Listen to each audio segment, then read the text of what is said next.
बॉलीवुड की दुनिया जितनी रंगीन है, इसके रिश्ते उतने ही रहस्यमयी। लेकिन जब कहानी हो अमिताभ बच्चन, रेखा और जया की, तो मामला सिर्फ अफवाहों तक सीमित नहीं रहता। वो एक इतिहास बन जाता है। ये वही लव ट्रायंगल है जो दशकों से लोगों के दिल और जुबान पर छाया हुआ है।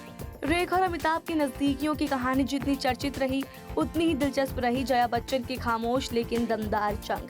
कहानी की शुरुआत होती है 1973 से, जब अमिताभ बच्चन ने जया भादुरी से शादी की। उस दौर में ये जोड़ी आदर्श मानी जाती थी, लेकिन जैसे जैसे फिल्म दो अनजाने की शूटिंग आगे बढ़ी, अमिताभ और रेखा के बीच कुछ ऐसा हुआ जिसने पूरी इंडस्ट्री को चौंका दिया। दोनों की केमिस्ट्री सिर्फ पर्दे पर नहीं, असल जिंदगी में भी चर्चाओं में आने लगी। लेखक और फिल्म इतिहासकार हनीफ जावेदी बताते हैं कि दो अनजाने के सेट पर ही अमिताभ और रेखा एक दूसरे के बहुत करीब आ गए थे। शूटिंग के दौरान जो बॉन्डिंग बनी, वो धीरे धीरे प्यार में बदल गई, और फिर जब फिल्म सिलसिला आई तो मानो इस प्रेम कहानी को पर्दे पर ही आधिकारिक मुहर मिल गई हो। अमिताभ, जया और रेखा तीनों एक ही फ्रेम में, और पूरी इंडस्ट्री बस अनुमान लगाती रह गई कि ये रियल लाइफ है या फिर रियल लाइफ। लेकिन असली ट्विस्ट तो तब आया जब जया बच्चन ने चुपचाप अपना दांव चल दिया। कहा जाता है कि उन्होंने एक दिन रेखा को अपने घर डिनर पर बुलाया। अमिताभ उस वक्त घर पर नहीं थे। खाना पीना, गपशप, मुस्कुराहटों के बीच जब बातचीत खत्म होने लगी तो जया बच्चन ने बड़ी शांति से रेखा से कहा कि अमिताभ मेरा था, मेरा है और मेरा ही रहेगा। बस यही एक लाइन थी जिसने रेखा की सारी उम्मीदों पर विराम लगा दिया। कोई लड़ाई झगड़ा नहीं, कोई हाई वोल्टेज ड्रामा नहीं, सिर्फ एक शांत लेकिन बहुत प्रभावशाली बयान।